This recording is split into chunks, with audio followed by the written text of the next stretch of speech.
We see the red agenda additions. Is there any other additions?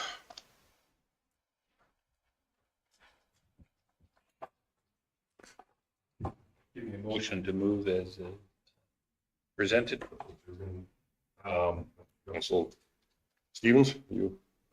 We made a motion yesterday regarding sending a letter, and I don't think that's required. So Do you want to add that to the agenda? if we add that, I would probably recommend that it's not necessary because you had given administration direction and we've been able to communicate with it. We will still have to send an invoice. So I think it's dealt with. Good. Councillor Nyberg moved the agenda. Call the question. All in favor? That be carried. No public hearings today. We have a delegation at 1 p.m. from Ken White, Parkland Community Planning Services, about Buffalo Lake public access planning. No council's request for information. So our first piece of business is new business 6.1, request for decision. Woman in Trades and Technology Workshop, page 3 of the package. Thank you, Mr. Chairman. Greg, Christy, you guys want to talk to us? Sorry, I forgot. I lost that rock, paper, scissors. So it is me. Thank you, Mr. Reeve. It is for me to speak to you on this item. Just give me a moment as I get to this position. Thank you. So basically what we're bringing here today is we had the opportunity and to meet with a group that sets up workshops and focuses on educating youth and giving them experiences and involving them in different industries and in trades. And in this instance, we are going to be working with careers, or we request that council supports that we work with careers and we provide a workshop, young women in trades and technology workshop that would be hosted at the County of Stettler operations facility. We've had a few meetings, set up meetings myself, Kara and Christy with careers, and work through the processes and how we can put together the day for the students. The information is included there in the package as to what we look to achieve. If there are any further questions, we can discuss and answer those. I actually have a question back. It was on the financial expenses. Just with what the totals were, I was just going, like, is that split with careers? Or would that be just the County of Stettler's portion? Christy, may you speak to the finances?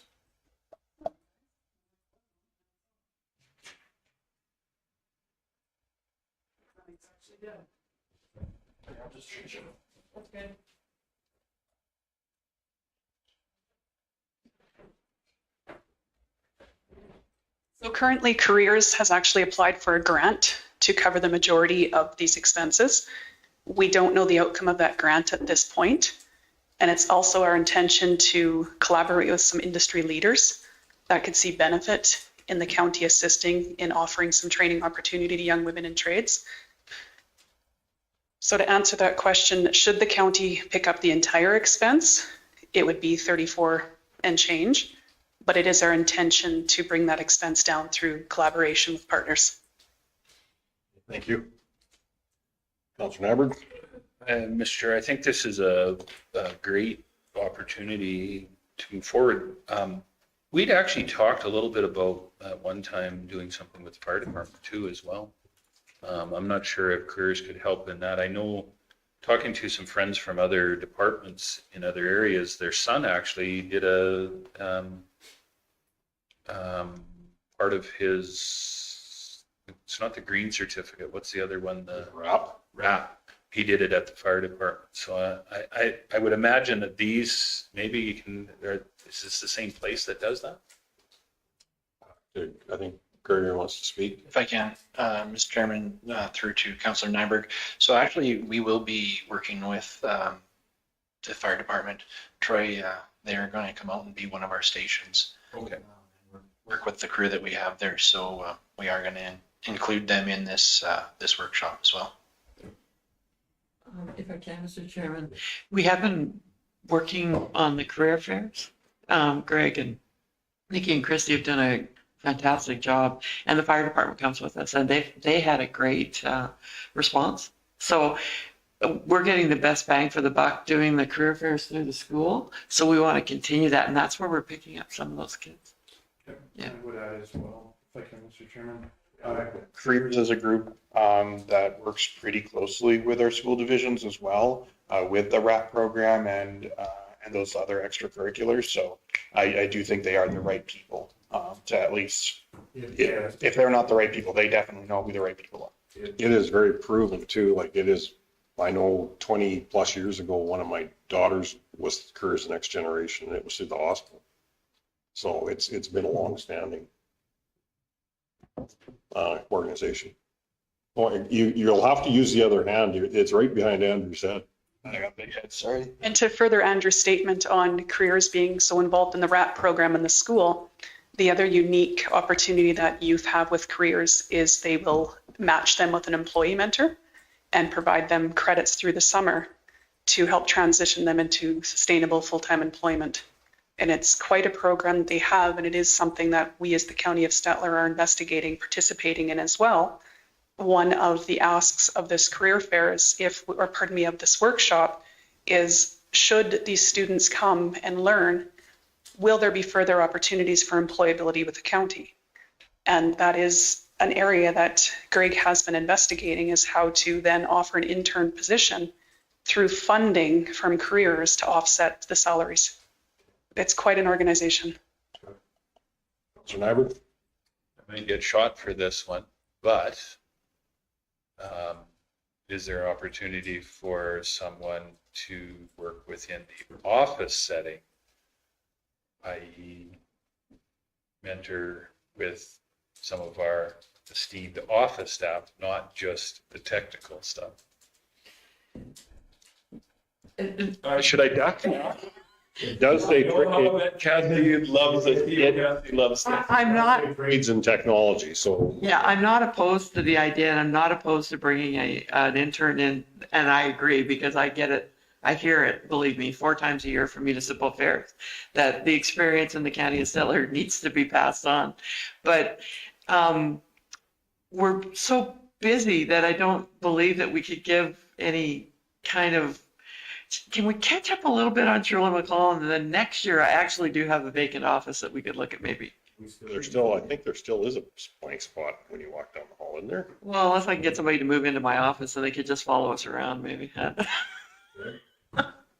Thank you, Mr. Reeve. So just to give you a little further information and background on this and how successful this program is. Late last fall, I was contacted by a young female who requested a job interview with the County of Stettler as she was looking for employment in equipment and construction. We hadn't at that point released a position availability. However, speaking with this young female on the phone, the professionalism and her confidence was very easily identified. So with that, I agreed. I said, absolutely, do you have time this afternoon? And she agreed. So she came in, we sat down, we had a job interview. When she left, I went to manager of operations, Dan Elberser, and I said, Dan, you need to meet this girl. I said, there's the way she can conduct herself at the age she is in this instance, in this pressure situation, I said was remarkable. I said, you need to meet her. So we arranged for a second interview. And if you know Dan's style, the meeting room isn't necessarily where the proof hits the punch. It's out in the yard. So Dan took her out, showed her around Greater, did a walk around, and came back afterwards. Dan and I sat down and he said, there is something about that girl, isn't there? So we agreed. We'll hire her to a seasonal position. Amazing all winter long, works hard, very easily trained, gets into it, gets going. Through conversations with her halfway through the winter, we realized that she herself had worked through a careers workshop program previously. And that's where she got a lot of the knowledge, a lot of the background, and along with ability moving through the process and how she was going to achieve the goal of where she wanted to be. So not even realizing that this person had had that experience and already starting to put together, you know, the idea that we want to enter into this partnership with careers and put on a workshop day. Then we got, you know, basically the reinforcement sitting there right in our office saying, you know, this is what is the product of these workshops. So it was a pretty good experience that way for us. Mr. Chair, this is 100% go forward for me. The only reason we're talking about it is because it's a good program. You know, I hope nobody watching thinks that we're at any way, shape, or form not in favor of this. Yeah. I'll make the motion. We go forward. Yeah, I'll call the question. All in favor? That would be carried. Thank you, Mr. Reeve. Welcome. Request for decision 6.2 youth baseball team request, page 5 of the package.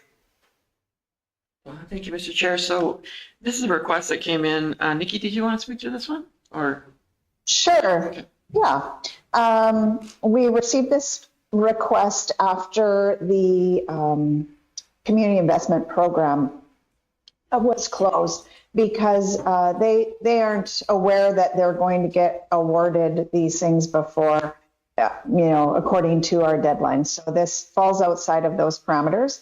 But the Stettler Storm U13 female hockey has been awarded the provincial champions March 27th to 30th in Stettler. So they'll be hosting this huge tournament and they're looking for some sponsorship support from the community. And so this is part of their quest for some sponsorship. I do have a bit of a question on that. Like our agenda shows baseball team request. So it would be Sorry, I think that was just a typo. Okay. My apologies. That was my fault. well, That changes my whole yeah, opinion. the whole opinion. Well, I read this. I thought March 27th to 30th. I don't think it's probably baseball. It's gonna be a cold baseball game. Yeah. Any other questions to Nikki? Just some discussion, Mr. Chair, if I could. So is this something that should be, I think you call it the KIP, the Community Investment Program? Is that something that this should be?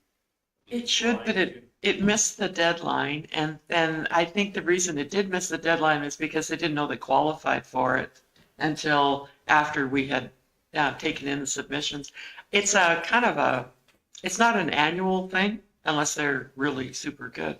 So it's a kind of a once in a every 2 or 3 years that they get to that level and then they're able to host the tournament. So But would we put that in there, or where like, I mean, budget wise, where do you see this coming out of, kind of thing, I guess? well, I see it coming out of either just operations where we could put it through as a sponsorship or advertising, or we take it out of the rural development. Councilor Stevens? I think it's worthwhile to sponsor this, but I'd really prefer to pull it out of that KIP. And my thoughts are that creating this program and this policy was trying to eliminate the one-offs. And I get why this one's late. They weren't awarded the tournament at the deadline. That all makes sense to me. But I'd still like to pull it out of that upcoming KIP budget just to try and send a signal. We don't want one-offs every month. This is the program. Yeah, I'm fine with that, except I think you've already now decreased the amount of funds you have available, and based on the fact that we live in Alberta, that a lot of the events that we sponsor take place when the weather's nicer. So you've limited the amount of funding that you could distribute, unless council would be open to, if we get a bunch of requests, maybe looking at increasing the funding for 2025. I think we could make that decision once we know what the intake is in June, but I'll make the motion. I'm just debating on the amount. 500. Sponsor the event at a $500 level to come out of the KIP fund. Yes.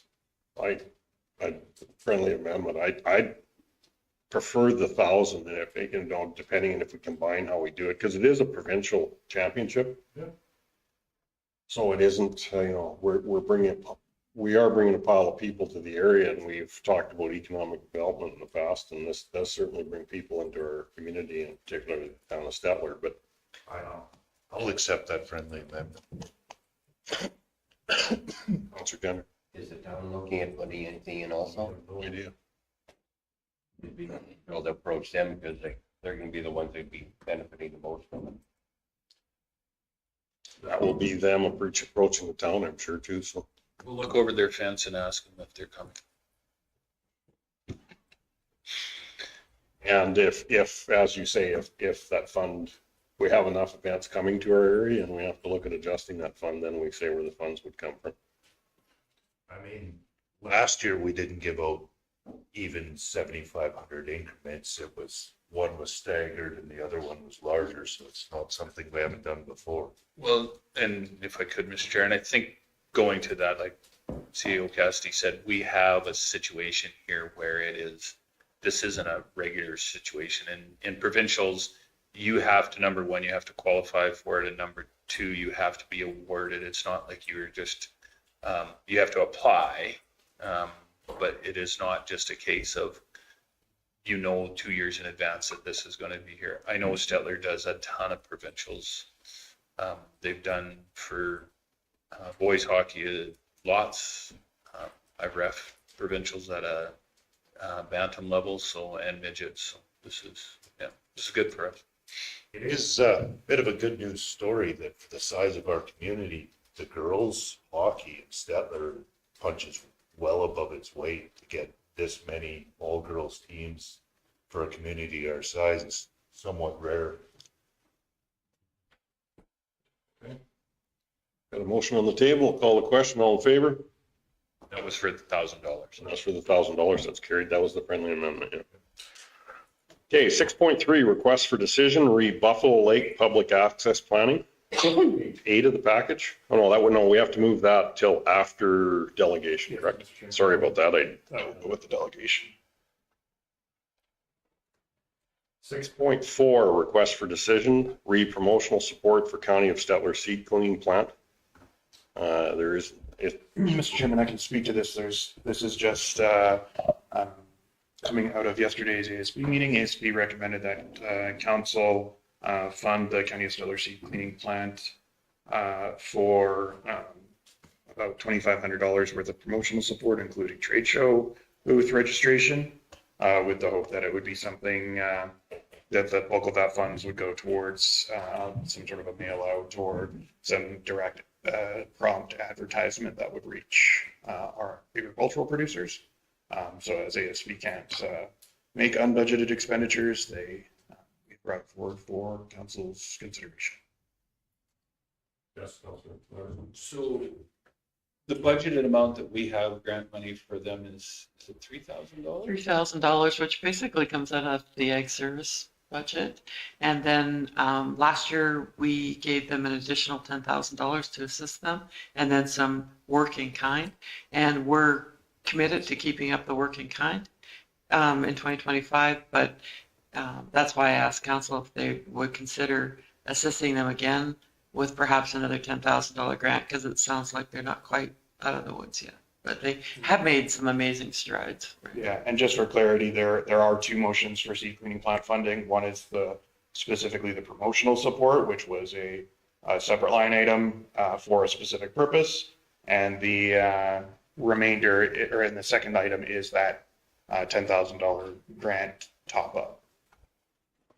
So the first item would just be that direct mail out and trade show booth funding, basically. If they chose. Yes.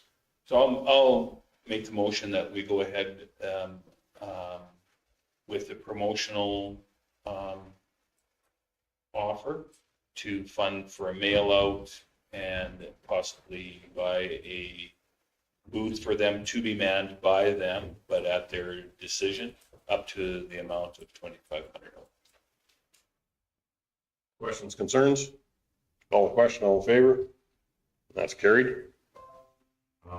If you are gonna go the trade show booth route, you probably need to book it promptly. I think there was only 5 at this moment. So And again, that's their decision. That's something we'll have to get our field men to reach out.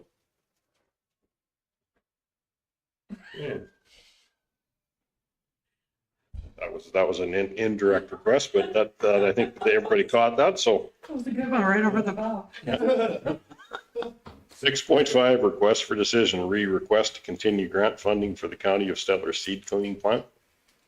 So this is that other funding piece I talked about. Last year was the first year that we offered the seed cleaning plant an additional 10,000. And that was, as I said, additional in, normally they get 3,000. So last year they did have a total funding of 13,000 from us. And that was because they were trying to get back on track and laid out quite a decent business plan for us at a presentation last year. And then again, ASB heard from them yesterday with progress on that business plan, which seems to be on progress. So they did ask if council would consider a second year of the additional grant funding support, which definitely last year our instruction was that it should primarily go towards bookkeeping services. If council wanted to put conditions on this one, we can utilize our conditional grant template, and council can direct where they want to see those funds spent. Councilor Navarro? Just a little bit of clarification. I'm not sure that they made an ask. They said they would not turn down money. So. But the only reason I want to clarify that is because I want to make sure that nobody feels that they came here hat in hand. They came with a great plan. They definitely showed improvement and did exactly what we asked. If every organization did that, we would be in great shape. So, Councilor Gender and Councilor Stevens? You said that they are ahead on the bushel being cleaned to date. They just don't know where they're going to end up. I don't mind saying, okay, this could be available if it's going to be required. But if they've come through with the bushel and they are financially set, I don't see where. if I could just, I think they're still running with this sizable debt that they've taken on, unfortunately. So. For the color sorter to be able to do a better job at cleaning the seed. They also did say that, they basically hit summer and that is their slow time of month. Then they have a hard cost of 2 months. So would he basically eat up that $10,000 because that's what their hard costs are. So that, whether the plant's running or not. So that was kind of the part I took with that too, is they do have their toughest part of the year coming to them. Councilor Stevens? So are we discussing 10,000 on top of the original 3 or?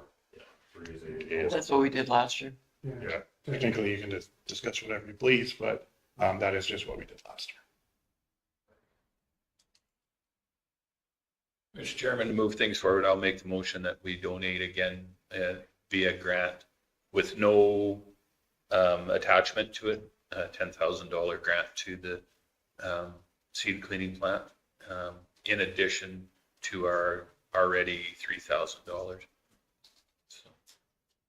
Okay. And that I just one topic on that came out of yesterday is they need, it is basically a cooperative within our county that the members definitely benefit by more members using it. So it's one of those things that the more members, more people they can get hauling seed to be cleaned in there and using, and along with that color sorter, the more viable the plant becomes. So it's just a typical co-op philosophy.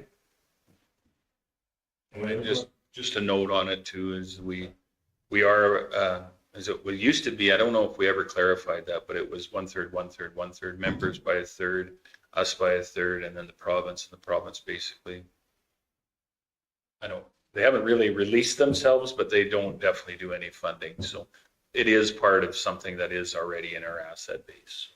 So the funding is available in that? I think, I'm not sure. I think we were able to take it out of operations last year. We'll take a look at the budget. We didn't budget for it last year, but this year we would. Try to take it out of operations again this year. It's just, if we can keep them moving in a positive direction, I think it's a perk for this community to have them here and in Stettler. They bring people to town, and it is a great service for the county. If they go under, then of course, you know, we're gonna have to work with the province and decide what we're gonna do with it. So I would like, you know, just from an operational point of view, for what's good for the county is just to continue to limp them along to see if they can get over the hump. Mr. Stevens? Before we vote on this, could we make it clear to them that this isn't a guarantee every year, that we want to help get them on a proper footing, but don't bank on this for next year's budget? And so if I could talk to that, Mr. Chairman, and that's where I wanted to make that clear. I know you weren't here for that presentation, but there was absolutely no request from them in that sense. In fact, they said, we're not requesting, but we won't turn down money. And I thought that was very, very generous and very gracious on them. Yeah, we could send them a letter outlining, you know, what we're This is a prepared, grant. It's a one-time grant. prepared to do to them. And if required, then they have to contact us if they require it. And then we let it go, just like they did last year. Good. And it's not combined, it's a one-time grant. Yeah. Or yearly one-time, you know, whatever, however we can word that. Okay, we have a motion on the table. Call the question, all in favor? And that is carried. 6.6, request for decision, refunding support for Rising Stars Cattle Clinic. This also comes out of ASB, Mr. Chairman. Technically, the ASB's motion was to fund the Rising Stars Battle Clinic, but as an unbudgeted expense. It is something that needs to come through council, so we just be looking for ratification of ASB's motion. And the amount for that? That was $1,000. We did that last year also, right? Yeah, we did slightly more because it was their first go at it last year, and then ASB's discussion, their recommendation to council is effectively that $1,000 mark. I'll make the motion that we move forward ASB's recommendation of $1,000 for Rising Stars Cattle Clinic. Councilor Gender? They were going to make the motion. Okay. Call the question, all in favor? And that is carried. Into old business. 7.1, memo. Road use agreements, page 24 of the package. Maybe I'll start this one off and let Christy do anything I miss. So as you all know, we rely fairly heavily now on a road use agreement system. Road use agreements are necessary for hauls, whether it's as a result of being part of their development permit, that we've identified the type of traffic that development is likely to incur, may cause damage to the road, or in cases where the multiple legal loads are over 5 and therefore expected to cause increased maintenance requirements for the roads. So we've used this for quite a few years now. Council had expressed some concerns a couple of years ago now, forwarded from stakeholders about the turnaround time and sort of the process. And we've been reevaluating that and recently met with Road Data Services, who does our overweight and overdimension permits. And they can manage our road use agreement system as well with a staffed call center that is 24 hours with a surcharge, but 6:30 to 8 without. So 14. 13 and a half hours. Yeah, so, you know, basically before you're supposed to be hauling anyways, because we try to make people not have to listen to you too early, and still late enough that if you got a call at the end of the day and you're trying to get some paperwork done up, you could get a call in. And that's 7 days a week. 7 days a week. So the current process is they get a road use agreement from us, generally for each route. That's kind of the really big difference. Each route has to have a road use agreement, or the road use agreement has to specify the route. We make you pay $450 for that because it includes the inspections, and we require a security deposit. Typically, our practice has been up to $50,000 or $5,000 a mile. Our bylaw specifies just the $50,000, but the discretion given the CAO is where the $5,000 a mile comes in. So that actually has quite a long turnaround time. The road use agreement is where all the bulk of our expectations are, but they don't vary very much from haul to haul, right? We've got the same expectations. It lays out, here's the expectations of what our roads should look like. So what our proposal is to change from a per project road use agreement to just a single master road use agreement for each operator, particularly the regular operators. They would still have to post the bond in the same way, but there would be no application fee for the road use agreement. Instead, we would introduce a multiple legal load permit, which could only be issued under a road use agreement, requires you to follow the terms of your road use agreement. But that's where we're specifying the route and evaluating the impact. And you need the multiple legal load permit to be able to haul. The road use agreement just governs that. It would, that process would still go through road data services. They would charge a fee per permit on that, and council in the fee bylaw could determine whether we want to include a fee on top of that.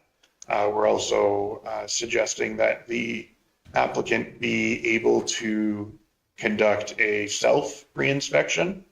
And so, you know, if they say, well, I want to get going before we can get any of your guys down to inspect the road, we'll say, fine, you get good documentation of it, because if it looks bad when we come after you're done, you're paying for it, whether it was you or not, if you can't prove that it was like that before you start. So we think that this process will be a lot more flexible for our stakeholders while still protecting our goals, which is to protect our biggest infrastructure, which is our road network.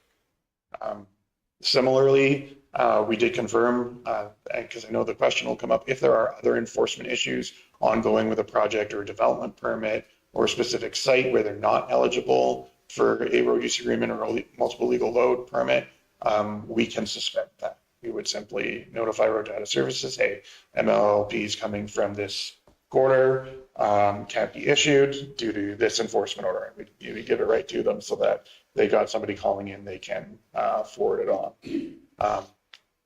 And I would recommend that if we did implement this system, that the council will consider setting a fee that would sort of pick up some of the inspection fees in it. So road data services right now charges $37.50 per multiple legal load permit, plus an extra $50 for after hours per processing. We're recommending that each MLLP be good for either the whole project or the month, whichever is shorter. So a regular hauler out of a gravel pit, for example, would be getting a permit monthly. They'd have the road use agreement yearly. MLLP monthly could still be suspended or canceled if there's other compliance issues. But it would allow us, again, a lot more flexibility and be a little bit more straightforward. So I like this idea. I think this is what our stakeholders have been asking for from the set. The only concern, and Andrew, if you could back up a little bit, when you said that XYZ company is not allowed to haul out of a certain area. If I have a bulk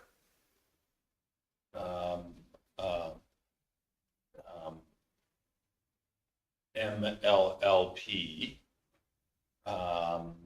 where does it work if I'm non-compliant on let's say I have 3 locations or 4 locations, but only one of those locations I'm not compliant on? How does that work? You would have 3 or 4 MLLPs then.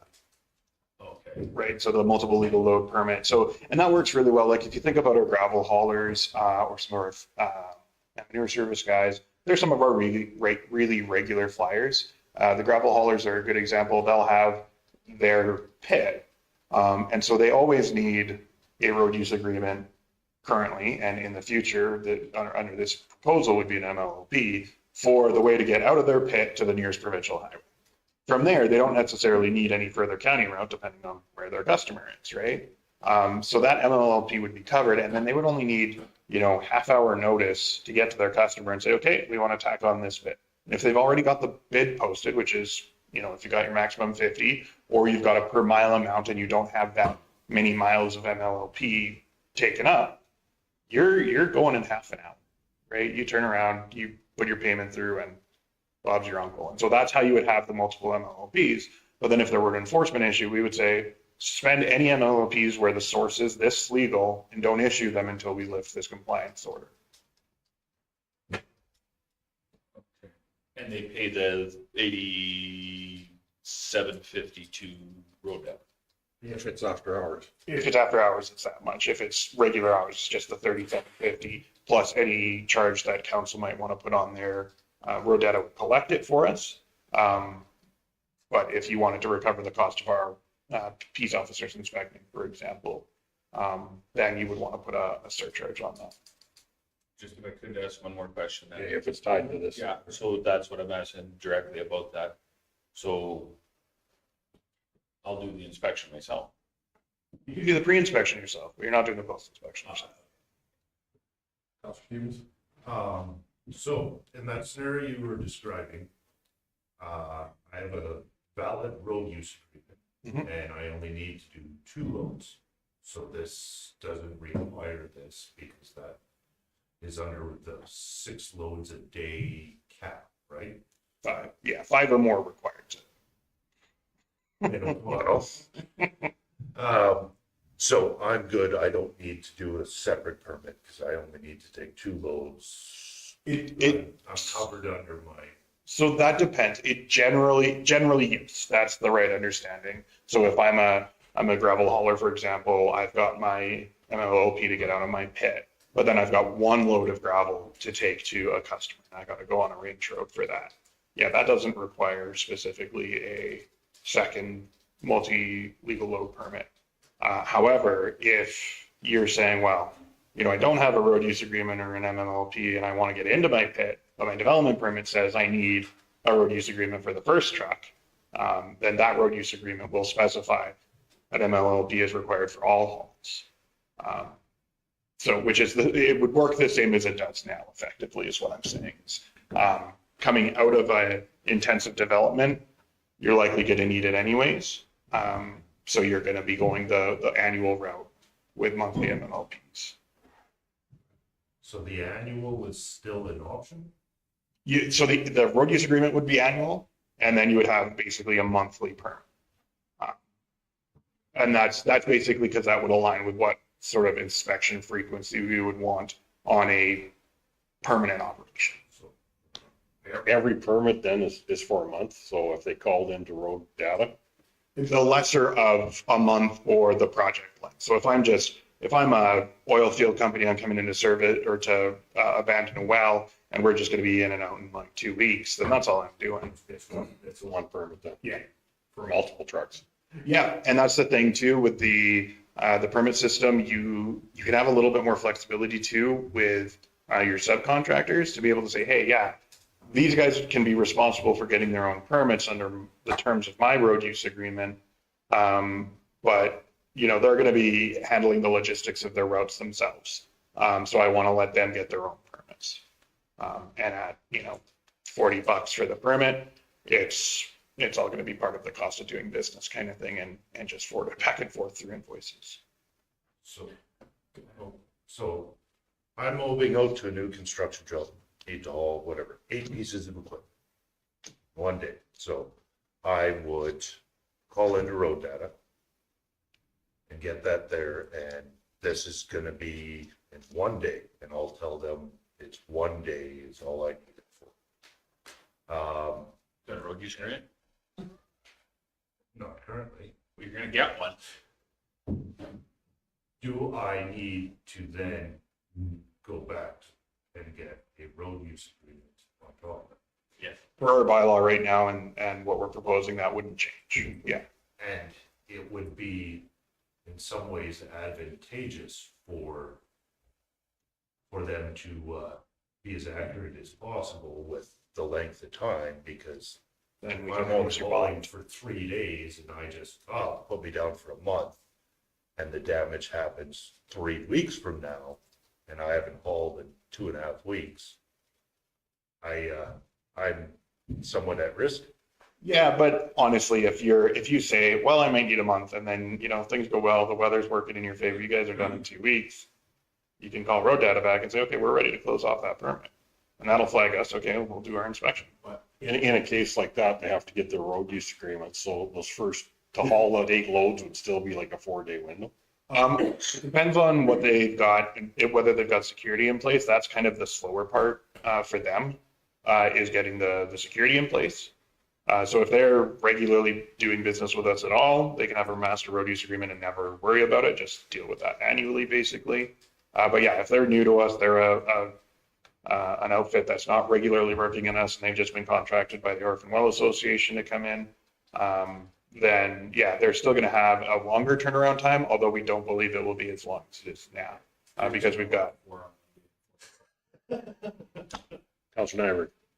So my other question, and you talked about having our peace officers, so their systems already hooked to road data. Yeah, and we had a very good meeting with Road Data Services, whereby they went through all of the services that they're currently offering us and all of the services that we can be utilizing at our existing pricing. And it was very informative how much they're providing for us that we can now utilize. So yeah, absolutely, they'll be tuned into their digital system. So all of the road use agreements and the legal load permits all online, where officers can grab them on the fly. So on my personal side of things, I do use road data, and I find them to be very professional, very easy to work with. So from the operator side, I think that's a bonus on their part too.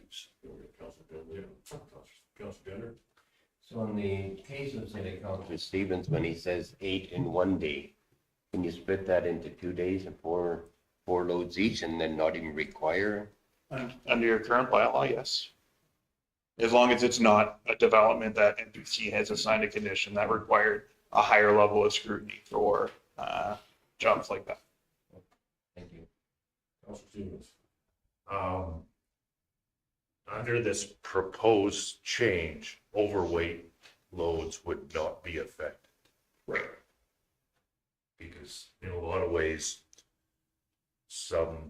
I've hauled compressors to sites that the load themselves, that skid is 200,000 pounds. That one load is far more risk than 12 to 15 normal loads.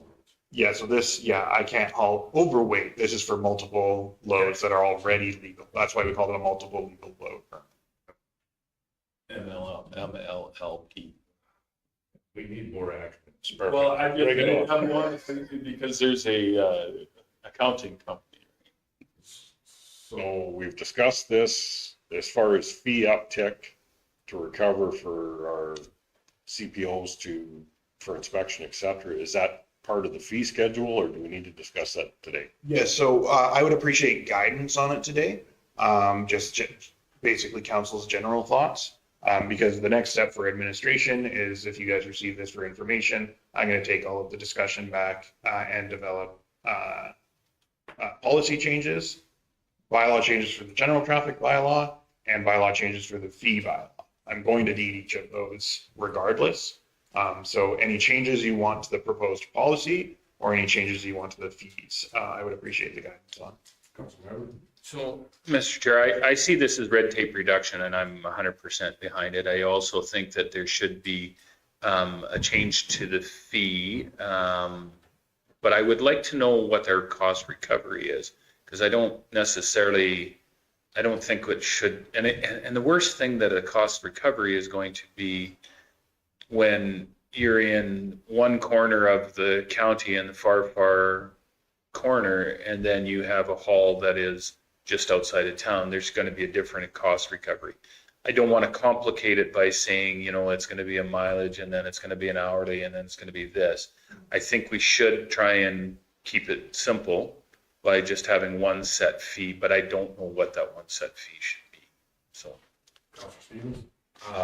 I appreciate that point. I think that the options that this gives, that's all line of thinking. But I think it's going to change. I think there will be many people that take us up on the pre-inspection offer, and the amount of staff time will change. I think getting that accurate cost recovery estimate currently is going to be difficult. My thoughts on the fee, we're adding a fee for road data.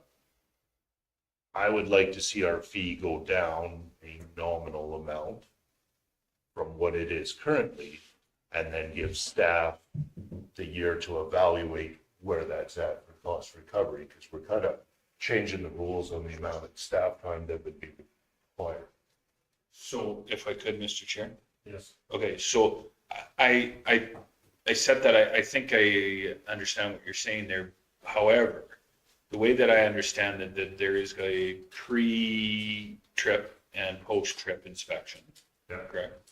So now, if I'm paying, let's just say the number is $450. Let's use $500 as the number. $250 on either side. If I do the post or I do the pre-trip, well, always the post is going to be us, always, right? But the pre-trip is done by me, and I'm a company that has dash cameras, and I drive it and I show a video of the road and can secure that well with an inspection and a dated time and date stamp on it. Can I save myself $250 by doing it? So, don't know. Well, my thoughts are, if we're adding another layer of fees for road data, which is fair, they need to cover their costs. Then if that fee, I think it was $450, correct? Yeah, previously. If that fee was $450, I would be comfortable moving forward at, say, a $350 fee, assuming that sometimes we'll have to do pre and post, sometimes just post. And then they would have their $40 to $80 for road data, depending on whether it's after hours. So it's a very small savings from what they were previously paying. And then we use a year to average whether that's covering our cost. Would be my suggestion. Yeah, I would just point out, so we do have, under the current paradigm, a established operator that's doing business out of the county of Stettler and travels on county roads to get to provincial highway. And they're operating under a road use agreement 365 all year long. Right now for that portion, that route, they're paying $450 a year. Whereas for the multiple load permit, because we want to do regular inspections, we're suggesting a monthly legal load permit. So yeah, if you're annualizing the cost, just make sure we divide out that monthly component. Coincidentally, this math adds up exactly. Road data services charge the $37.50. If we're making them pay that monthly, that adds up to the $450 exactly. It is a coincidence that just happens to be their charge, and our charge happened to be our charge, but it is what it works out to. So there is basically, if we implement any fee recovery for the county of Stettler, that does mean for our regular operators that there is an increase in charge. However, they are getting a fairly significant increase in the level of service. We missed 2 years. Yeah. Yes, we certainly did. But I beg to differ a bit about the distances we talked, if you have one on a far corner of the county versus just on the close side, because in all honesty, a conversation we've had at the table is sometimes some of the councillors don't feel that the CPO vehicles are on gravel often enough. So to me, if they're driving out to that site, they're accomplishing more than just inspecting a piece of road. That's a very valid point. So if we, like I was sitting here thinking with that fee from road data, if we, basically if you doubled that, that would be $75 fee. And that would go into your cost recovery for your CPOs. But if it cost you $100 on one, well, it cost you $100, but you drove down a bunch of gravel to go and see that site. So the other option would be to cancel the fee altogether. Well, you still have the road data fee. Yeah, you still have the road data fee, but if you canceled that fee altogether, and I like the way you're thinking, but here's the thing, are we looking to promote business and be that driver, right? I mean, you look at Brazeau County, right? The decision they made was to kibosh all development fees, period, in their county, in an effort to increase development. I'm not necessarily, do I agree with that? Not necessarily, but I think maybe in this case, that could be something that we could encourage this could be used as and I would like to have a more fulsome discussion, but maybe you could use it as, if we haven't had an issue with you for a period of time, like there is no enforcement issue and there's no concerns with how you're operating, we waive the fee. But if the fee is, if you're not playing by the rules, you have to pay the fee. I don't know, just a carrot and stick maybe, I don't know. I was just going to sort of elaborate on what Councillor Nyberg said, in that the whole point of the road use agreements, the multiple legal load permits, is to protect our infrastructure. So the idea is that there are cost savings to our infrastructure costs as well by implementing a system like this. So there's a valid argument to say, well, user use, user pay, but there's also the argument to say, well, there's a sunk cost that we're saving. So it's why administration didn't bring a recommendation forward. No, this is good conversation. This is great conversation. Councillor Stevens? If we're going down the road of drop fees, that there's validity to that. I will say that the lower the fee, or one suggestion was waiving fees, in theory, your compliance would go up. What is the downside if it's a half-hour time to get this permit and it costs you the $37.50 the road data? And if we went down the fee waiving route, that has merit to try and spur that on, and it would conceivably save our ratepayers some money, because those fees will just get passed on. But if we go down that road, then I want to raise our fines. If we make it easily accessible, and That's the same way that I'm then thinking. anyone that doesn't comply, our fees should double. And that's, yeah. We've made it as easy and cheap as possible. If you don't comply, it's because you don't want to jack up the funds. And that's where I was getting at, in the fact that we reward somebody for good behavior by saying no fees. What have asked us about this have been those people that if they actually screw the road up, they're going to be the first to tell you. Yeah, no, I'm not too far off on that. My only comment to waiving the fees, which I'm not saying I disagree, is just that every time we get to court with the fines we have now, the judge goes, well, let's knock them down by half. Our fines are peanuts. Well, they're still knocking them down. So Knock 'em up by double. every time we get to court, they're trying to be reasonable, and That's how we do business. so our fees are always getting knocked down. Yeah. Okay, well, if that's the case, well, but then we talk about the $450 fee, that would be a yearly fee, So, Mr. Chair, but, yeah. what are we collecting? Like honestly, how much dollars in the $450 fee are we collecting per year? We must be able to know that. Are we talking $25,000 worth of fees? Are we, like, budgetary wise, are we even having a discussion? Are we spending more money at council talking about it than? Probably under 5,000, right? I would say 5,000 to 10,000. Okay, going off the top of my head. We talked about it at a few meetings, that's, Yeah, we talk about it at 2 or 3 meetings. You're pretty much, yeah. By the time you take all the powers and lights and everything we got sitting here, I'm thinking we're cheaper just to give it free. But Or administration and accounting to process this.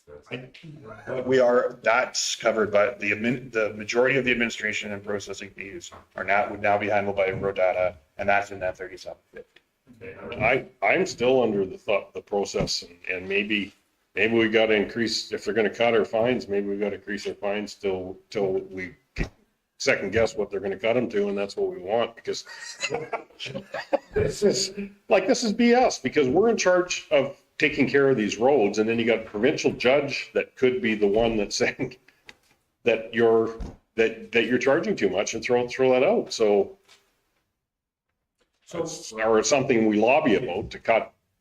It's not so much a justice saying blanket across the board, hey, I think this fee was too much. The justice is saying this is the fee for the maximum infraction, and if there's any mitigating factors, I'm going to cut it back. But based on our maximum fraction. Well, that's how they look at everything, right? If you willfully, intentionally, with full knowledge, fully just do something for the sake of breaking the law, that's what the fee should apply to through the common law. But what just set through precedence is, well, it was, without wherewithal or whatever, that and they'll start to knock it back because of the mitigating factors. Because an offense, you've either committed the offense or you haven't, but the circumstances behind it aren't necessarily black and white. Councilor Never? So, Mr. Chair, I think we've talked lots about this. I'm prepared to instruct administration to go ahead with this, with the look at the fee structure. I would propose that we drop our master road use agreement fee to 0. And I don't necessarily want to see it change on the fee schedule, because at some point we may want to bring it back. I don't think if we took it out, is it harder to put it back? If we placed it at 0, would we be better?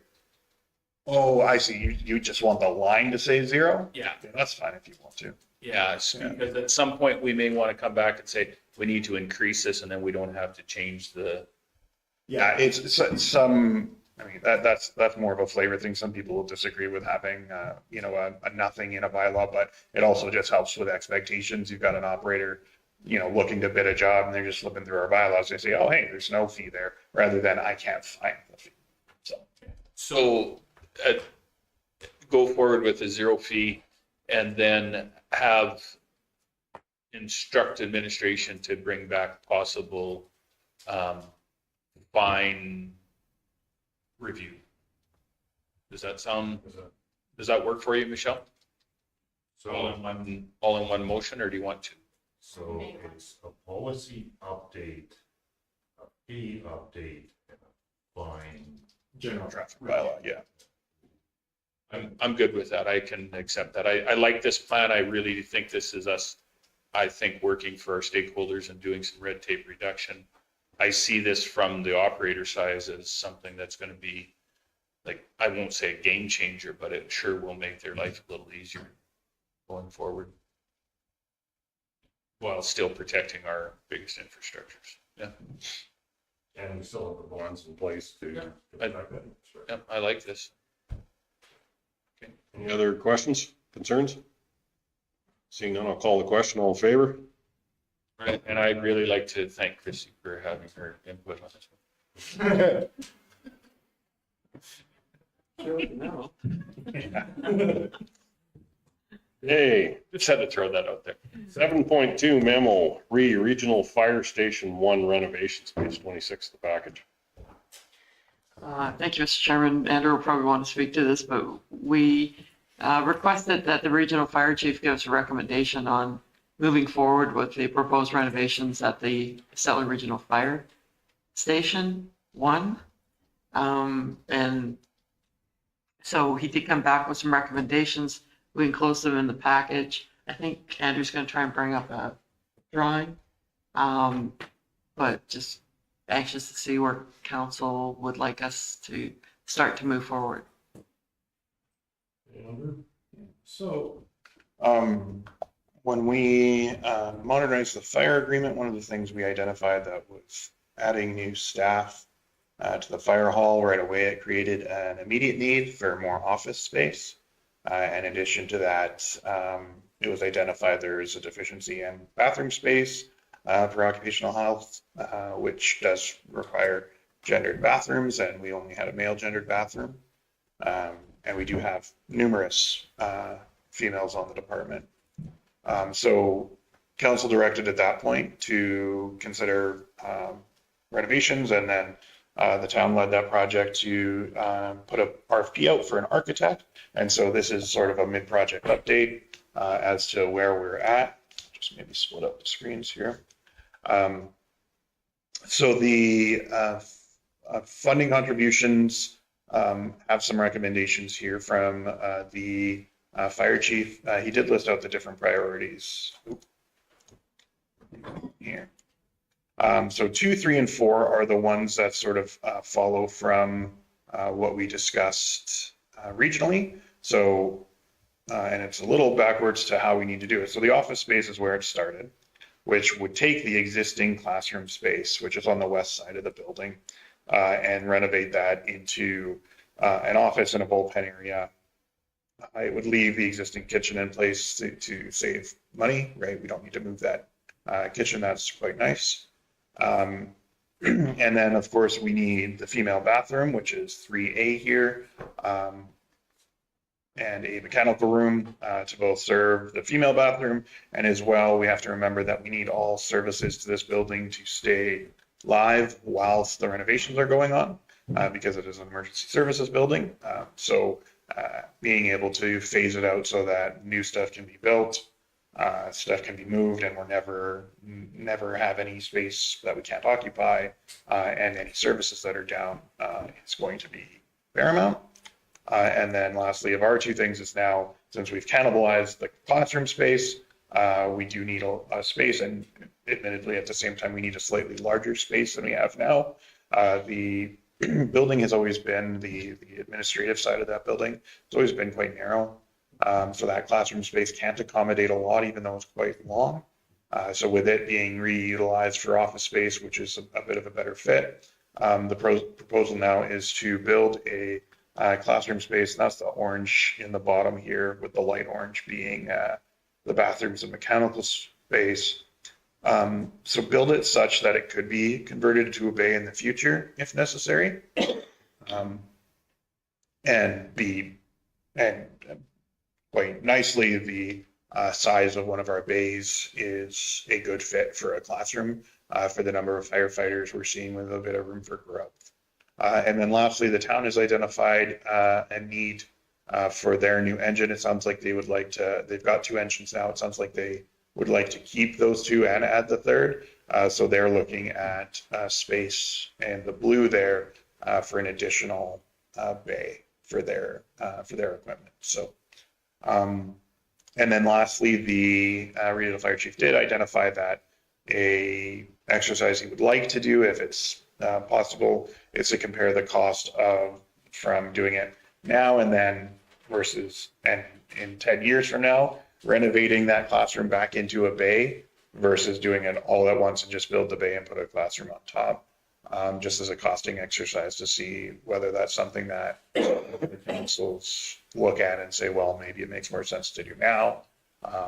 But it is sort of more of a one day, someday. And so that's why it would just be an evaluation to come back. Just a question on that though, with an upper level training room, even in a fire hall, would you have to have that accessible for all, like for physical disabilities? I believe the last word, we pushed on that a little bit because the architect's first suggestions did come with one.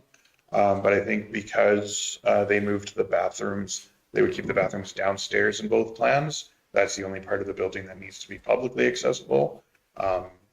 Because otherwise the training requirements would be able-bodied people, so there shouldn't be a need for a lift. We'd also had a suggestion come up in passing about, for training, about an aqua trailer. There is very nice aqua trailers you can order. There'd be no interruption in service other than your bathroom piece. For the classroom. Yeah. For the classroom. It wouldn't be for a parking bay, but it would definitely work very well for a classroom. And then with the bathrooms, like they've got a small meeting room where the old offices were. It's right beside your existing bathrooms. You could put your bathrooms right there. And the town could be responsible for their own bay. So really the only modifications that would be had would be changing the existing meeting area. You'd have to order a trailer in that probably would be a lot quicker turnaround. It's a thought. Councillor Stevens. So in this memo, are they proposing that the town is responsible for the cost of the new bay? If it's their apparatus that is driving the need, or is this a shared? You're just trying to understand that portion. Yeah, so our regional fire chief had suggested that the funding contribution should match the benefit that each municipality derives. So, you know, the main 3 that I talked about there being items 2, 3, and 4, the classrooms, the bathroom, and the offices would be jointly split. Whereas it's suggested that probably the town bay, we can't, you know, Ivan and I sat down for a bit and tried to talk about whether there was any real county need or desire for a flex bay or something to that effect, and we can't really come up with anything. There's, some argument that there might be an increased maintenance benefit to being able to have some flexible space, but we have the fully furnished shop that the town doesn't have a similar necessarily level of. Expectations is all of it goes to the shop. Yeah, exactly. So we wouldn't be, like lifting the cab or anything in the hall. We wouldn't need to do that, which the town may need to do because they don't necessarily have the same opportunity at their shop. Another question. I would like our fire staff to bring back a recommendation for the amount of apparatus required as part of the regional fire department. And I'm just rough math, don't quote me on this, but between the engines currently there and the tender and the ladder truck, the brat, the rescue, we'll leave the ambulances out and the chief vehicles, we're up around that 30 to 32 seats for volunteer firefighters if all these apparatus roll. I don't think we've ever had, to the best of my knowledge, 32 volunteers respond. So I'm trying to wrap my head, and I mean, this boils down to money in the big scheme of things. Are we looking at our regional fire department having more apparatus than they can use at any one time?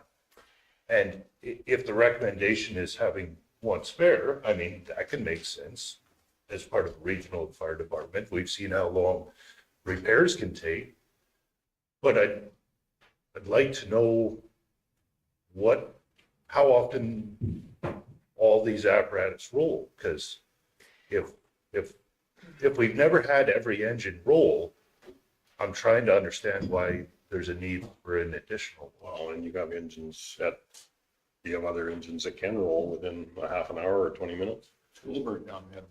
I can't remember, Andrew. Do we have I don't think we have a defined level of service in the fire agreement. I am so proud. Exactly what my note was here is that I really think that request needs to follow once the councils have agreed to a level of service, which is something we are actively working on. It will likely go through the fire advisory committee first to make recommendations on once the regional chief presents it, because that level of service could really narrow the scope of what we need. It could broaden the scope of what we need. Because if you guys come through and say, hey, you know what, I'd like to start receiving jet planes and commercial traffic at our airport, I need a very different set of apparatus than I have now. Obviously, that's an extreme example, but that's the type of thing we really do need. It may very well be required, but I find myself in a place of ignorance, and I want to exit that place where I can become more informed. Well, even if you were to analyze the calls in the last 3 years, right? Like, were they brush calls? Were they, grass fires? Were they, MVAs, which seem to occupy a pile of our time? House fires, garage fires, If we had an analysis, then that would be a starting point to develop your level of service. I mean, I think the tower truck, which belongs to the town, is in there because of the height of the Ramada Inn. The county's used it twice, but we pay every time we use it. It would be similar to the brats or the brush units. Right. We have one sitting in the Stettler Fire Hall for this whole community area, but it's been used in the town numerous times too. Yeah, lots of times because it has the ability it has water Rolling. and it's spraying before you get hook it up to a fire hydrant. Yeah, the Brat's a very flexible unit. The tower can put a whole lot of water on a whole big area quick. And sometimes we can't necessarily confine those to a municipal boundary. So, But I don't know, if you had a big house fire, would it matter if you had 2 engines there or 5 engines there, right? And as we saw when our tender was down for the unbelievable length of time that it was down, that we were able to flex in tenders from the other stations to cover off Stettler. Yeah, the last thing I want to do is short our volunteers. I would like more information to be a little more informed. You could have 5 engines if you only got 4 guys running. It ain't gonna happen. You could have 20. Not gonna move, yeah. as somebody that was on the fire department in the past said, that is always the issue. You would roll up and you could not roll that second truck till you had a full crew to leave, right? So we could have had 20 trucks sitting there and it wouldn't have made a difference.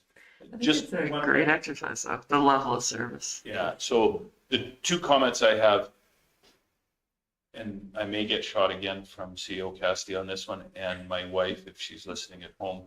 I am having a little bit of trouble with the bathroom issue. Is it an issue that we need more bathrooms or we need gender bathrooms? Because it is very much known that I went into pretty much every restaurant now is gender neutral bathrooms. There's still a few that have stayed outside the gender neutral bathrooms. Sorry, Mr. Gender. And I know we tried that here for a short period of time to a very dismay, and my wife hates it. She's dismayed, and she will probably kick me in the shins. But my question is that where we're at on this? Is it because of the capacity of the bathrooms, or is it the gender of the bathroom? I would imagine from my prior research, and I'm going off old memory from the exercise we did here with the gender neutral bathrooms. I would venture a guess that we don't have enough bathrooms, even without the gendering issue. If you've got, a practice night with lots of volunteers there, that's a lot of bodies in there. In fact, it can be more bodies than we have in this room. No, and that's where I'm at, and I do not ever want, I'm like Mr. Stevens, not to short them in any, the volunteers any way, shape, or form. If it's whether we get another bathroom, I'm down with that. That's a cost I'm willing to bear.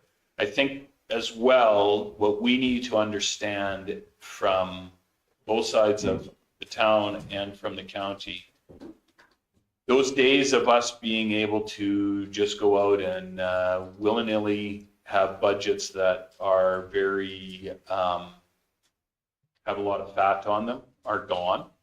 I think both the town and the county are getting to the point when you're looking at $1 million plus for one apparatus that only sits around and does very little, where you could have, they have a share and we have a share in a 1.8 or $1.3 million apparatus, whatever it is. For the taxpayers of the community of Stettler, when I say that, I mean everybody, both town and county, it makes sense for this to stay together. I think we had a very clear public opinion about the public wants this fire station to stay under one entity, not to split. And I think they understand the value that having a shared fire hall, and I think they will see the value in having shared equipment. I would sit and have that conversation with any town councilor at any given time. This isn't going to be about egos anymore. This has to be about finances. I like the proposal that Beef Clark made, Cynic, with the actual trailer, but I'm just kind of wondering, say, like, could a person possibly move that over onto, say, like the southwest side of the building? The case that I look at it, if the town decides to open up, make a new bay, that they may be wanting to have it so it's open from both ends, so it could be a drive-through, that sort of along that line. That makes sense, Mr. Gender. If I can respond, I do know those conversations have been had.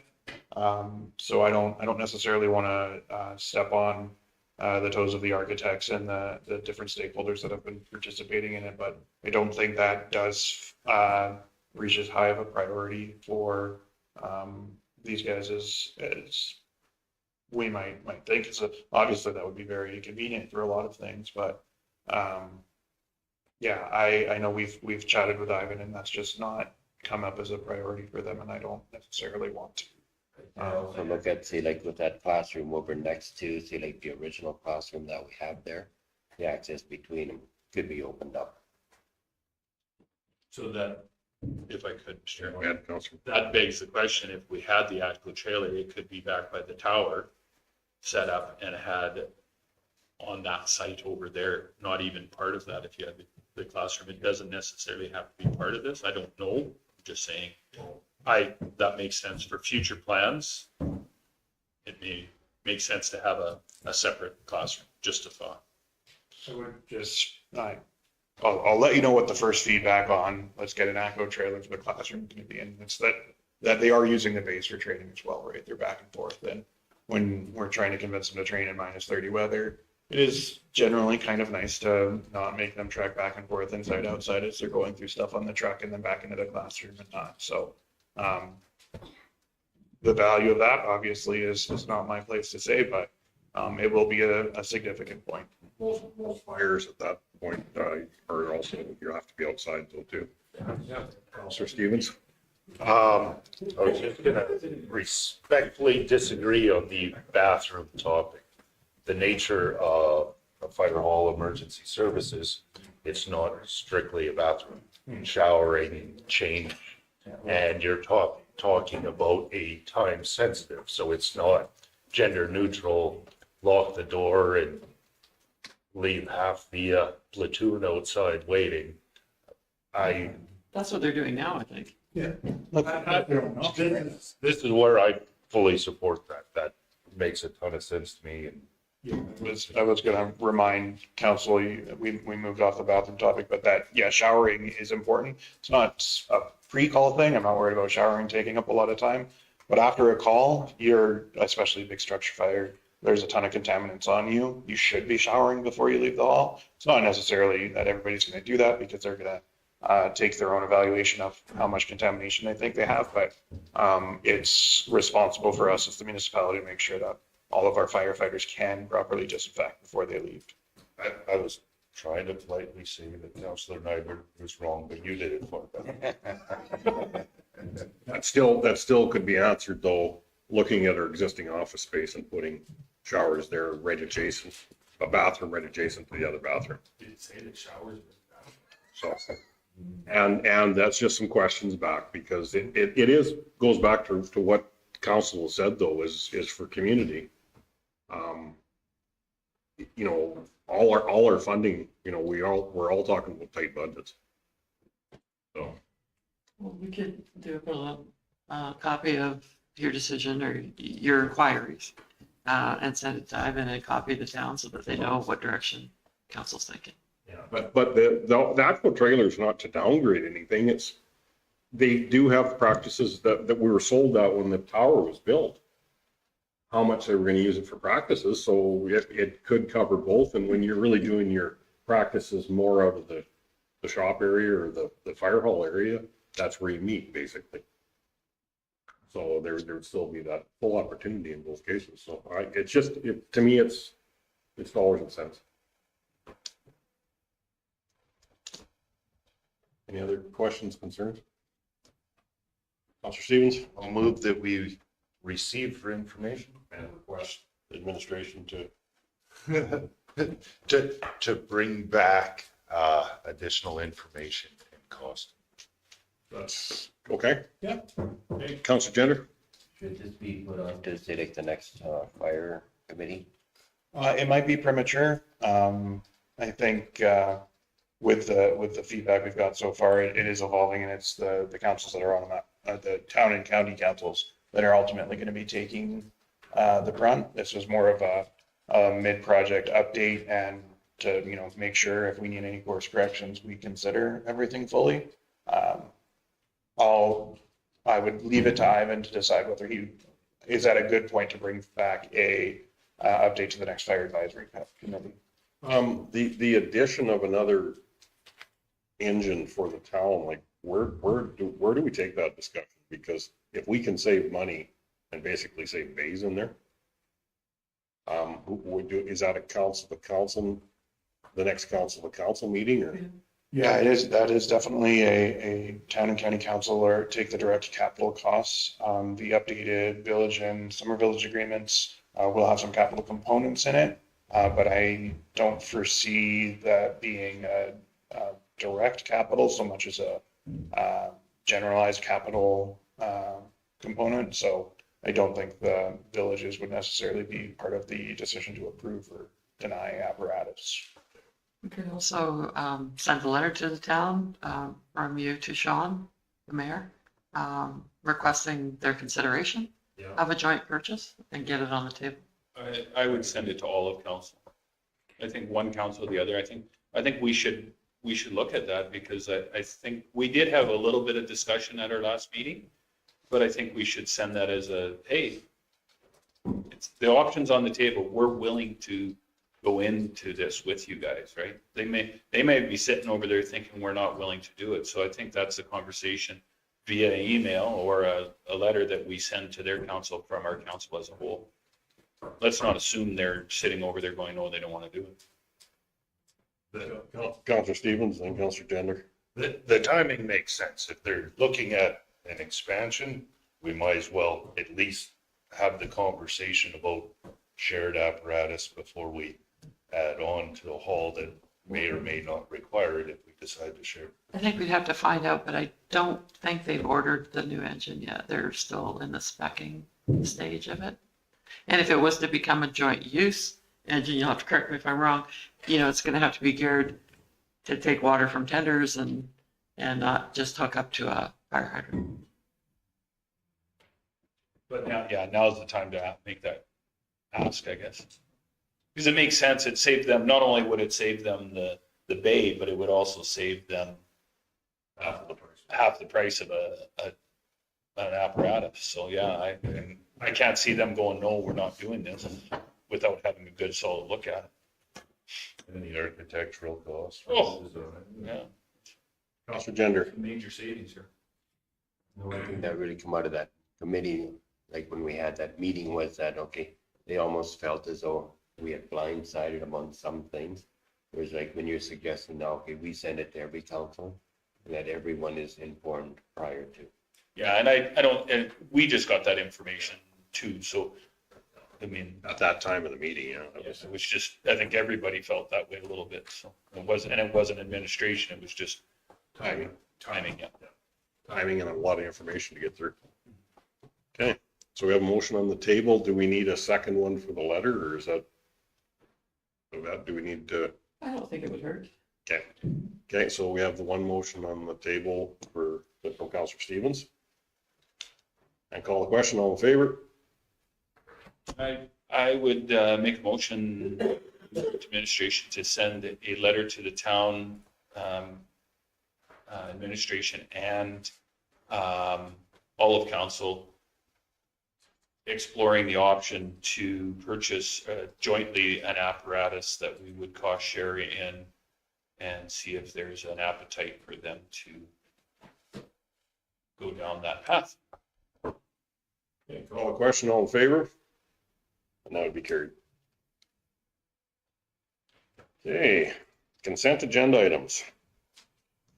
This one, I thought we were gonna get through this one when one counselor wasn't in there. But Alberta Ministry of Municipal Affairs, notice of decline, Belkey's Pond ASCP-IC application, page 28 of the package. So if I could just elaborate a little bit. Mr. Chairman, Christy and Justin went out and looked to do because we don't really know what's in there. So we need to know what's in the area, what we need to do to repair it. So they went out to get, on a request for proposal to get a company to come in and do a study.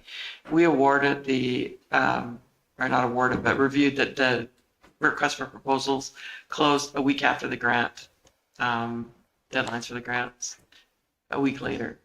So these two letters, one from Minister Schultz and one from Minister McIver, is me trying to press the agenda and break some rules to try to get in earlier. But we can continue to apply for this grant. I think the intake is probably now, October, November of 2025? Yeah. In the past, we've been able to backdate, like we could start now and then put some of those costs towards the grant. Like they don't seem to have a real firm, you have to have the grant before you start the project. That would be a decision that council would have to make if you want to award that request for a proposal. What kind of money are we talking? It was 56. Yeah. It was up there. So, I didn't quite hear. 56, did you say? yeah, We're thinking 56, sorry. 56. it was up there. And then, if I may ask a question to administration, grants typically cover how much of that? They'll cover 100% of it, like the South Shore traffic study, they covered 100% of it. They just don't pay 100% up front. They pay 75, and then when you're completed the project, they fund the remainder. So we got a good chance of recovery. Yeah, and even though I was, trying to find a loophole and look for a favor, they're well aware of it now, so that helps too when we do apply. We've met on this quite a few times. They should be aware. Yeah, Yeah, I think they are. yeah. Councillor, T-shirts that I love Belky's Pond, but yeah. So the risk if we went ahead now is that we You'd be may on the hook for the accepted and we're on the hook. 56, yeah. I'm just thinking timing wise, fall is the next intake for the grant? Yeah, which basically means that I think to do any kind of reasonable work in Belky's Pond, you need to be able to get out on it in a boat. Probably you're not going to do that in January. So we could apply for the grant, get awarded, but they're not going to be able to really get on it until the spring. Maybe they're probably going to look at some data from the winter months, but the majority of it would be. Well, I was thinking it's going to require substantial construction. Maybe. This is just to find out what's wrong with it and how we can fix it, and then to try and partner with the province to get it up to where we need it to be. with $5,600. 1,000. Oh. I'll back with you. Even the 15 to 56, that was. Well, I was thinking that's why I didn't. I was with you, Mr. I didn't jump up that far. I was thinking it was a smaller step down. Yeah, okay. My question. Do the work prior to seeing anything on the grant would be. I'd really like to see this project get completed, but it's been stalled for a number of years, much to our dismay. It will require construction, which won't get done if we're just doing our study this year. I'm hesitant to risk 56,000 prior to a grant. But even if we did the study, it still isn't open this year. We won't get the study and figure out what needs to be done to open it up this year. So, I mean, doing an accurate plan over the winter and spring so that we're ready for construction next summer makes some sense to me instead of risking the large number that we're discussing. I mean, it is a shame that we would have to delay it another year, but we are pretty busy this summer. So, I've got staff time pretty allocated on other projects trying to get completed, so. Councillor Nyberg. So, Mr. Chair, this is a default with the provincial government granting situation, and it's not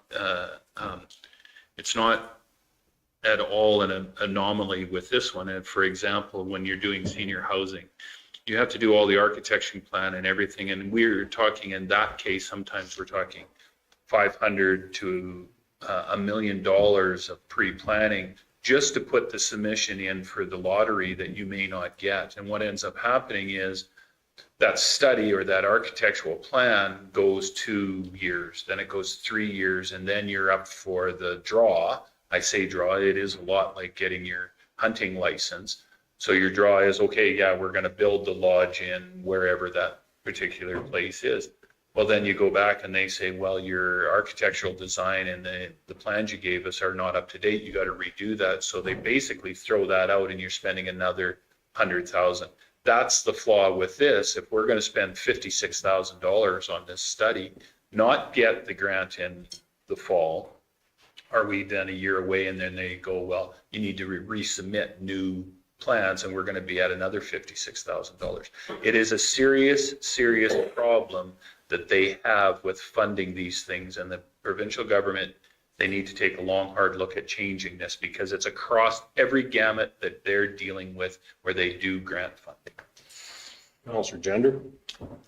It was 10 years ago when this was first brought to my attention. I don't think another year term government heard anything.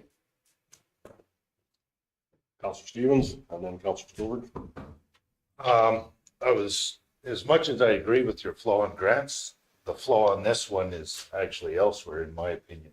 This is one of 80 different sites across the province that Alberta Environment now internally refers to as orphan sites. When they split up their ministry, none of the groups know who's responsible for this. So they all just went, must be the other ones. And everyone just backed away and they ignored that it existed. That's where the flaw is. There's 79 other sites in our province that were recreational sites managed by Alberta Environment. And they just sit in limbo. And I see the value in trying to revitalize this, but we're picking up their slack. Downloading. Oh, wait a minute. I was just, sorry, going to elaborate on the granting piece.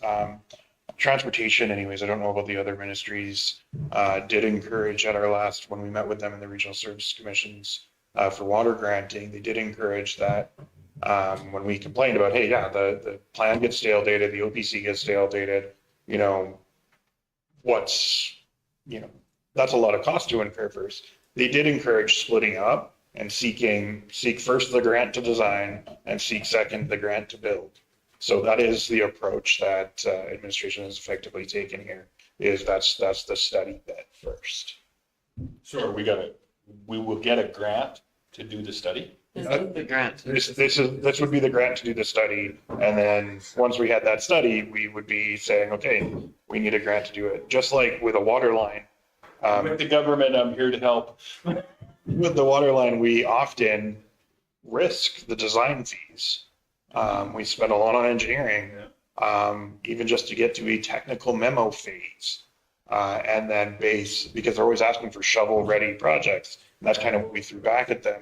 And they said, well, get a grant to get it shovel-ready and then get a grant to put the shovel in the ground. So, It just becomes a cost of doing business, right?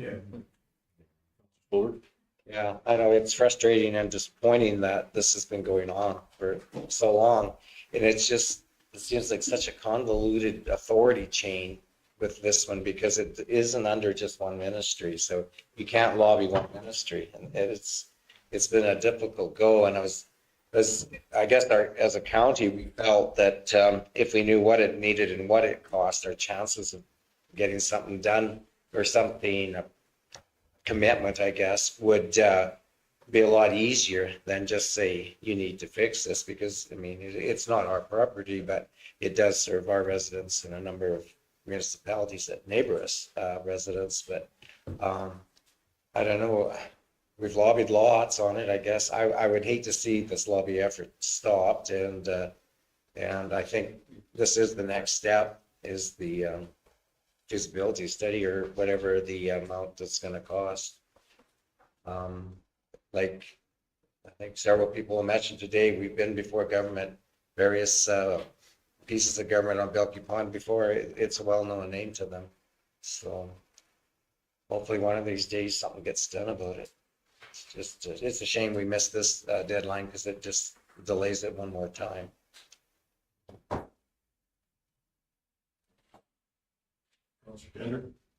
At times I've kind of questioned the way Trumpy kind of attacks things. But when I see something like this happening, I can see why he wants to get into government and just kind of open up the can of worms. Okay, so there's nothing to make a decision on this, is there? Just that we, Just to get more information, except for information.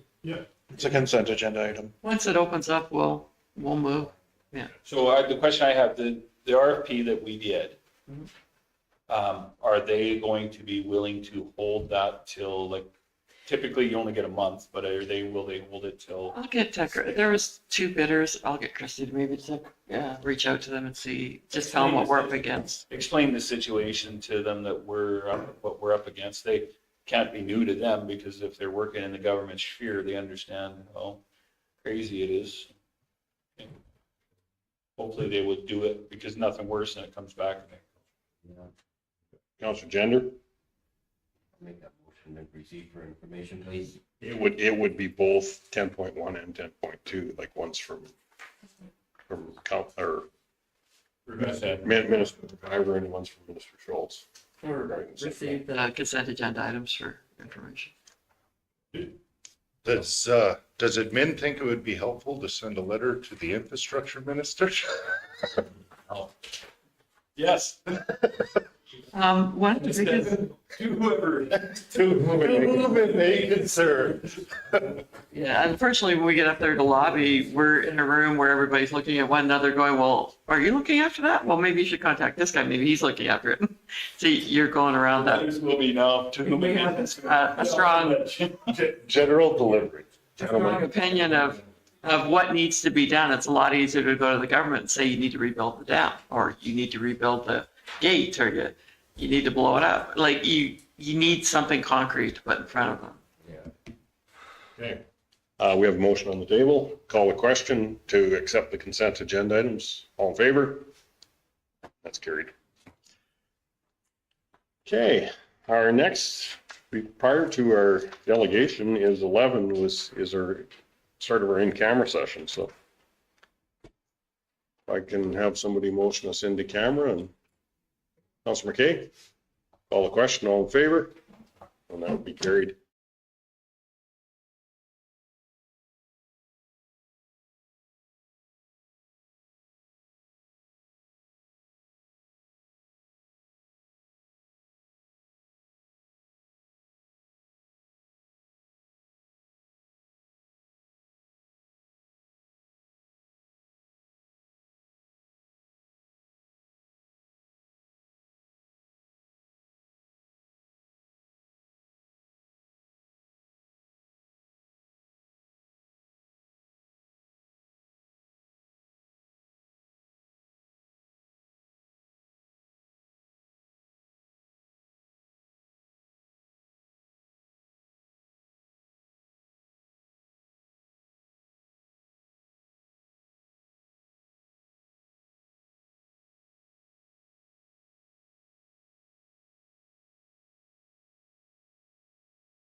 And our next item on the agenda will be our delegation, Ken Wyatt from Parkland Community Planning Services for 1 p.m. for Buffalo Lake Public Access Planning.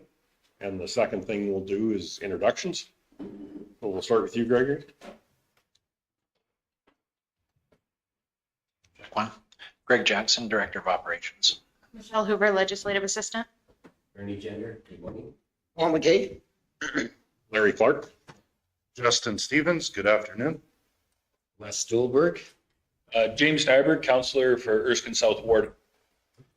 Greg Teal, Director of Planning and Development. Andrew Burchick, Director of Municipal Services. You got Cassidy, CAO? And then we've got your name is?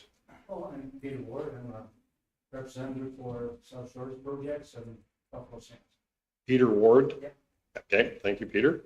And online, we have Online, we've got Bruce Olson, Community Association President for Buffalo Lake Meadows, and Nikki Thorstensen, the Director of Communications. thank you. Ken, you can go to the mic. You want me to go first? Reeve Clark, we joined effort. Ken's going to do the bulk of our presentation, but just a quick introductory for myself. So Ken is the Director of Parkland Community Planning Services. That's the planning service that we're a member of that can help us with various planning exercises from time to time. And we've asked PCPS to put together a estimate and a proposals on how to deal with one of our obligations under the Buffalo Lake Intermunicipal Development Plan and the South Shore Area Structure Plan, focusing on 3 public locations where we need to figure out what our long-term plan is for any enhancements or activities or improvements at those locations. Probably towards the tail end, if there's financial questions for you, Clark, I can try and field them, and then ask Ken to start walking us through the proposal and the bulk of his presentation. Thank you. Okay, thank you for inviting me out to speak to you about this proposal. What struck me was the vision in the IDP. It's kind of a very unique project, and I quote, "Buffalo Lake is a place to treasure and a desirable place to live, vacation, and retire." So that's a pretty lofty goal to set for any sort of project work around the lake. Next slide, please. The purpose of this proposal is really to help implement this vision, to identify and analyze and address the desires and the future needs of the 3 existing access sites on the south shore of Buffalo Lake. The timing of the project is expected to run from March 2025 to October 2025. And this is really advantageous because it allows us to access the lake at the high peak user periods over the summer. The estimated project cost is $63,500. Next slide, please. So the key messages of the plan is what we're attempting to do is employ a comprehensive engagement. I heard a little discussion before the meeting about involvement in the project, and we're going to be doing an extensive public engagement plan and identify all the stakeholders, and there'll be all sorts of opportunities and timing for all the stakeholder groups to participate. And as a result of that engagement, what we want to do is get municipal and public buy-in. That's important. We also need to appeal to diverse user groups. Certainly there's going to be multiple viewpoints on this project. And the decisions we may be based on extensive research and trends. It'll be cost effective and achievable. And to do and implement is add creativity and innovation to the project.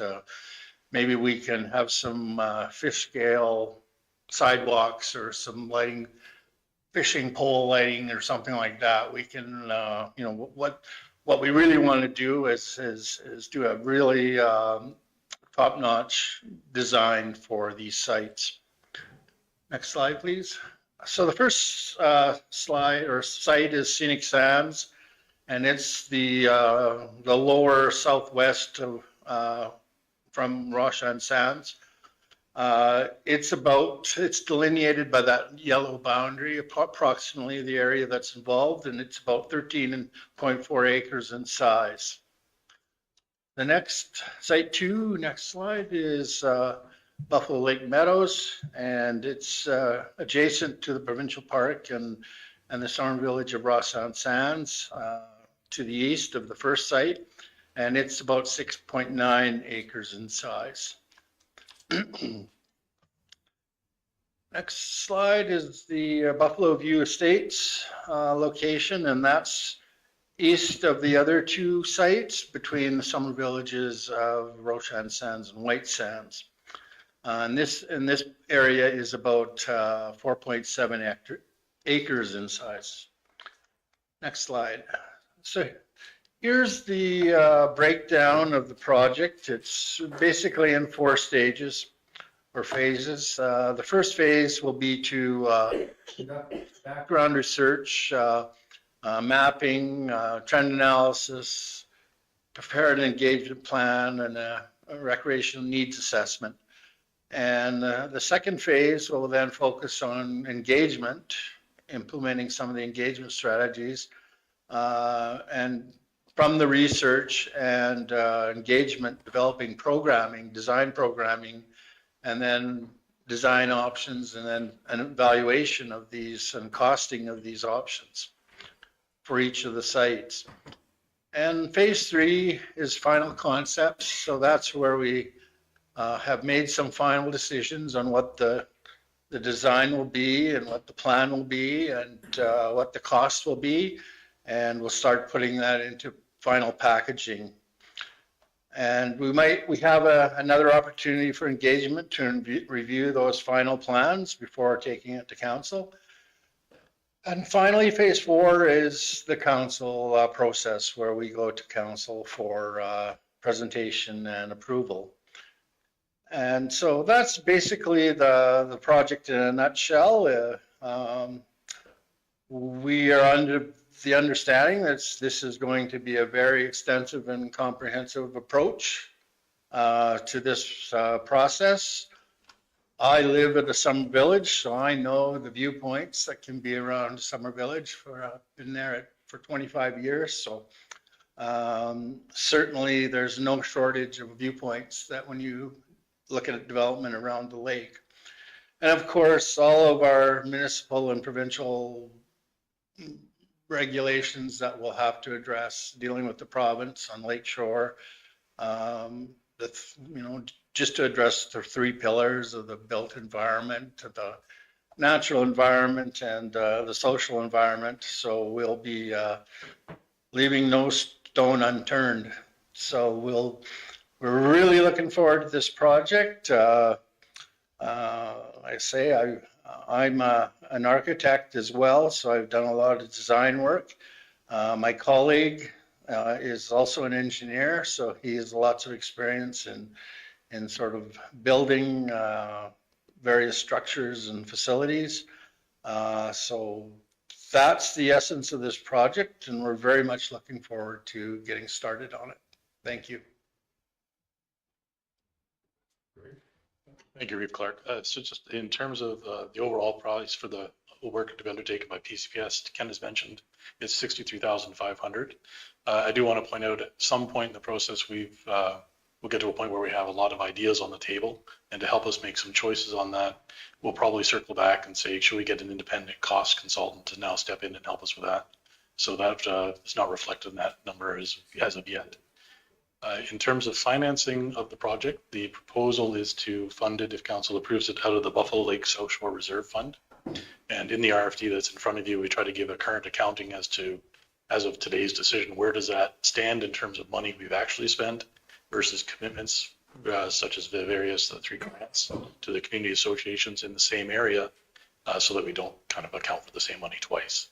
So that gives us, right as of today, it's a little under $500,000 in the account to be able to afford the planning system, maybe some future grant applications, but also hopefully have a substantial kickstarting fund once council decides what's happening or based on the planning exercise at each of the 3 sites and what may come up as the first priority for actual implementation.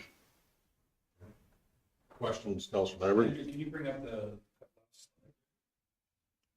so timeline, what are we looking at as far as start, finish date? Through to Councillor Nyberg.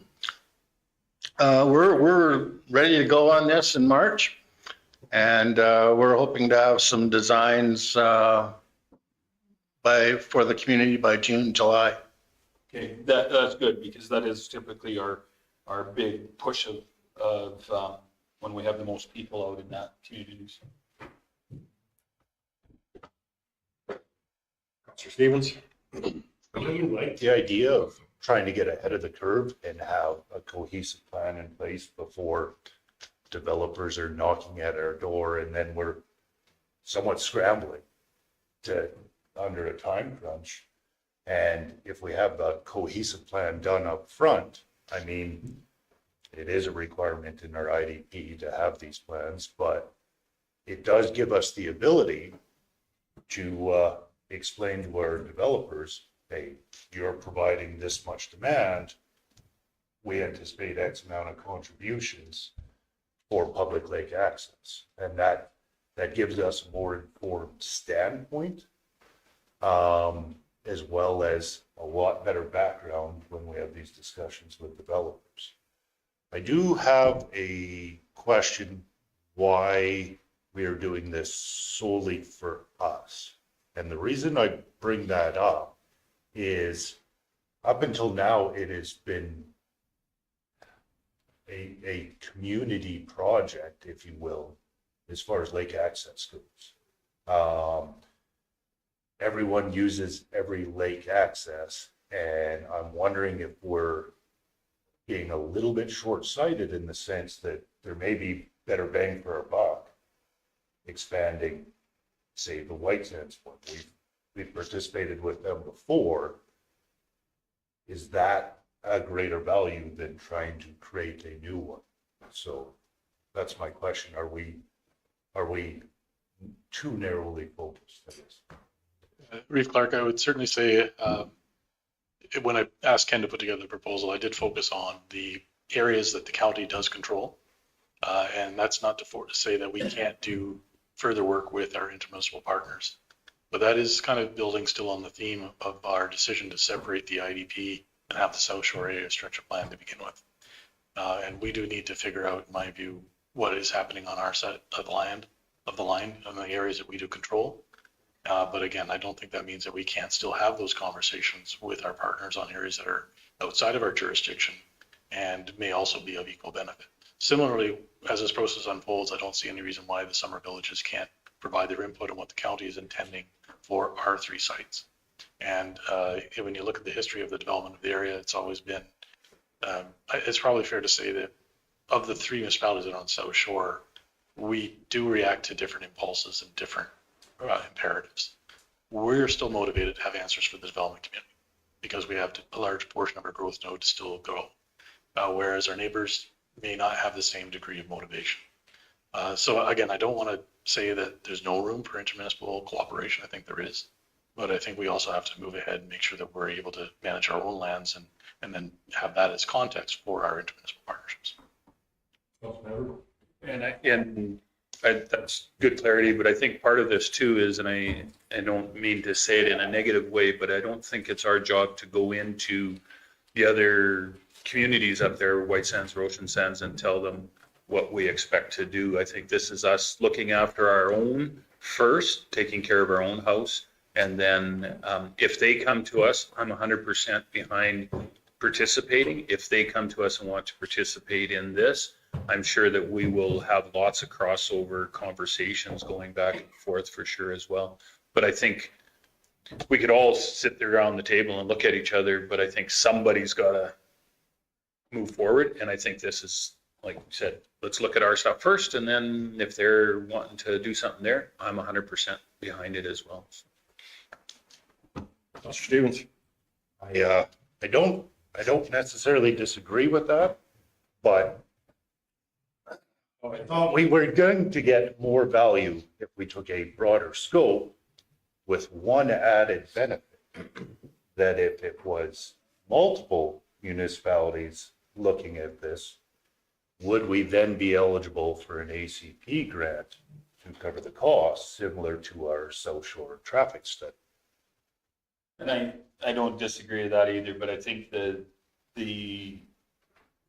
best plan that has taken action today is better than the worst plan taken today is better than the greatest plan taken maybe or could be sometime down the road, right? So somebody's got to do something. I think we need to do something, so. Greg? Observation also related to that, Mr. Chair. I think if you look at this as getting our design dollars out the door, lining us up for those, there's always a potential. I mentioned in my presentation, hopefully still will be a core amount of funding from the reserve to kickstart it. I have no illusion that will cover all of the things that come out of the wish list and desires from this exercise. And I think there's going to be lots of room for where there's partnerships and possibility of having joint submissions for things like ACP, but maybe more on the construction and implementation side. Any other questions? So are administrators looking for a motion to go forward with this? Yes, I guess I wrapped up my presentation on that point, Mr. Chair. So the recommendation is option 1 that's in your RFT. And just for the benefit of That's page 8 of the package. the viewing public, that approves a proposal presented by Parkland Community Planning Services and authorizes the undertaking of the Buffalo Lake Access Plan at an estimated cost of $63,500 plus GST to be funded from the Buffalo Lake South Shore Reserve Fund. Okay, I'll make that motion, Mr. Chair. Okay. Questions, concerns? Call the question, all in favor? That is carried. Did you want to add something that we would invite our neighbors to participate?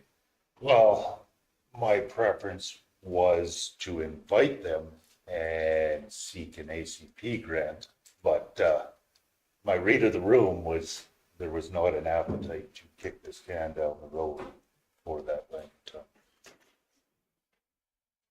So would we still send them an invite? I think it would make sense. I think at the public consultation of this plan, we'll be inviting them to participate. I think Ken wanted to. Yeah. Just a comment, we could perhaps, through the engagement plan, concurrently with the project process, we could look at making an application if the other stakeholder municipalities wish to do that during the process. Like they certainly we're too late for this year's funding, so there wouldn't be any funding approved until I think the fall of this year.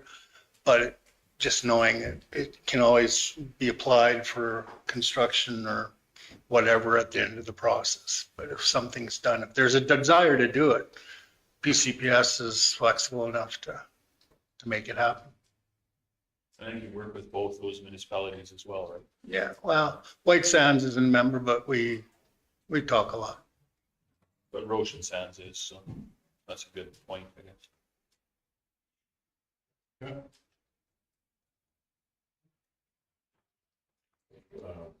We voted on that already, so yeah, that's good. Thank you very much, Ken. You guys have a great afternoon. Thank you, Craig.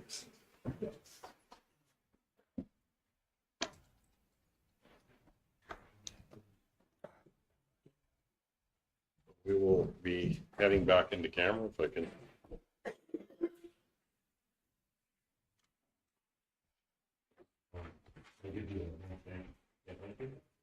Call the question, all in favor to go in camera? Aye.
I'll give you a motion.